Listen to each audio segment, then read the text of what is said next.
guys, this is your fifth strength exercise. It's the Life Fitness seated row. The reason why I like the seated row, it's got the dual cable stacks here, so you get independent movement from each arm. So again, I'm going to sit down. I've already got it set up with my weight, and I've got the handles on here. That way I'm going to have to use each arm independently while I'm doing the exercise. So put your feet on the foot pads. Get your legs kind of almost straight, slightly bent. Sit up nice and tall. Keep a neutral spine position with your head all the way down to your lower back. And next you're just going to pull the weights back and then let the arms come back down. So pull the hands right into the side of the rib cage and then let it down nice and slow. So remember, about a second coming up and then 2 to 3 seconds on that lowering phase. That's your fifth exercise. Do 10 to 12 reps.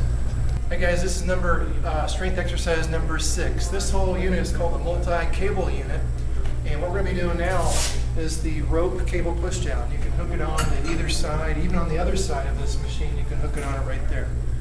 So what I'm going to do is grab at the end of the rope where the rubber stoppers are, stand up nice and tall. Again, nice neutral spine position. I'm going to push the hands down, kind of flare out a little bit, and then come back up, keeping the upper arm nice and still, trying to pivot through the elbow joint.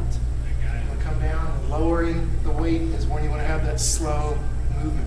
So 1 second down, 2 to 3 seconds on the way up.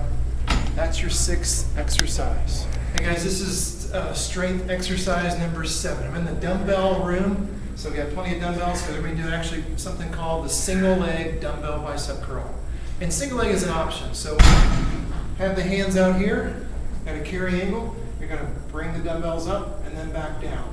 The version would be to go on into a single leg. If you do single leg, you may want to do 5 on one leg and then switch leg 5 on the other side. So let me grab some dumbbells, show you how that looks. Go to one leg, coming up, and then lowering down 2 to 3 seconds. A lot of balance here. And then that's the exercise right there. Hey guys, this is your first exercise on our power section. So power means there's going to be some explosive type movement. So this is an optional section if you don't want to do it.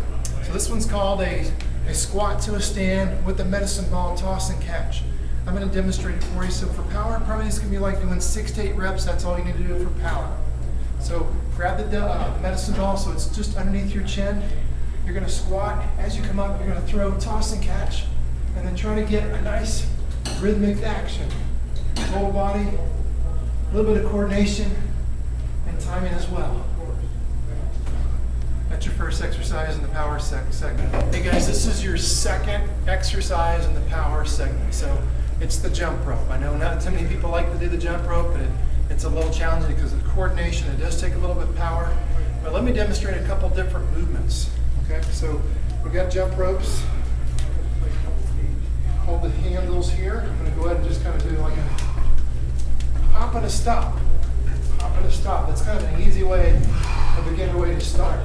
You can also do the 1, 2, 1, 2. So right now I'm going left, right. Then you can try and go right, left. And then the more challenging one is to go repeater. And what I suggest is maybe you count reps, maybe say you do 30 reps, or maybe you go for 30 seconds and then try to increase that to where you maybe get 100 reps and go for a minute. But that's more advanced. And again, this is an optional section.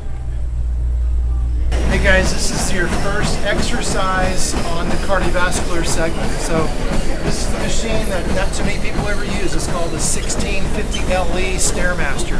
You lay on your back, put your feet right on top of here. I've already pre-selected a program.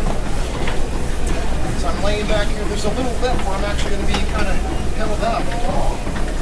And then I'm going to select a speed where my weight stack is going to stay right in this area here.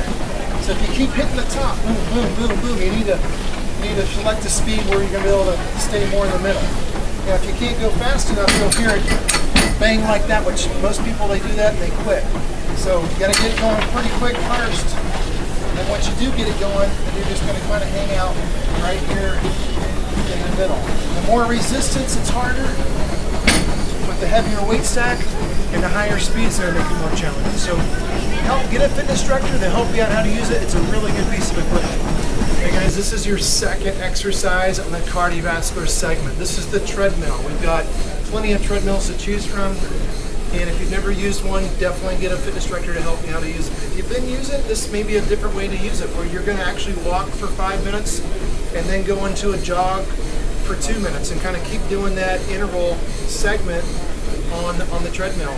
And it's just real simple. You hit the quick start button, you're going to speed it up to where you can get into a walk. And for me, it's walking is going to be around like 3.8 to 4.0 on the speed. If you need to hold on for balance, that's something that you may need to do, but I would try to not hold on if you can and work on balance.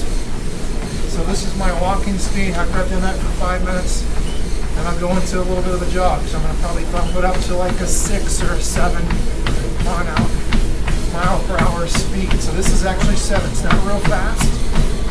I'm in control. After I do that for a couple minutes, slow it back down. Back into my walk. And that's the interval train on the treadmill. Hey guys, this is the third exercise on the cardiovascular segment. This is the Johnny G spinner. We've had this bike here since 1998, or actually the program has been here since 1998. These bikes are actually located upstairs on the first row of cardio. They were being used, so we came down here and decided to show you how to set up in the basketball court. So a couple of adjustments. You have your up and down adjustment here. This loosens up and you can raise it up and lower it depending on your leg length. And then you've got a forward and back adjustment based on your torso height. So those have already been preset for me. And then also your handlebar height. I like to have that a little bit above my saddle just so I'm not bending over too far. So, you know, in getting on the bike, I always like to straddle first, then put your foot on the bottom pedal, and then put your foot on the top pedal. I'm going to go ahead and put my feet inside the pedal cages here, tighten them up, and then come around the other side so it's tightened up. You know, the toughest part of the spinning bike, of riding the spinning bike, is just knowing where the setup should be and setting up your bike. Once you do have it set up, then it's a lot of fun and it's a good workout. So the reason why my seat height is where it is, at the very bottom of where my foot is, at what we call 12 o'clock and 6 o'clock, this leg should be slightly bent without my hips having to teeter. And then when I come into a 3 o'clock and 9 o'clock, now my knee, if I were to drop a string, should come right in the middle of my foot, not exceeding over my toes or not coming behind my ankle. And then get into a nice comfortable hand position, and then you can add resistance on the resistance knob here to simulate wind or climbing a hill to make it more or less challenging, and also adding in speed. So if you have trouble with your setup, please grab a fitness instructor and they can help you with the setup. Guys, that's the last exercise for this month's Circuit Express. Hope you have a good workout, and we'll see you next time.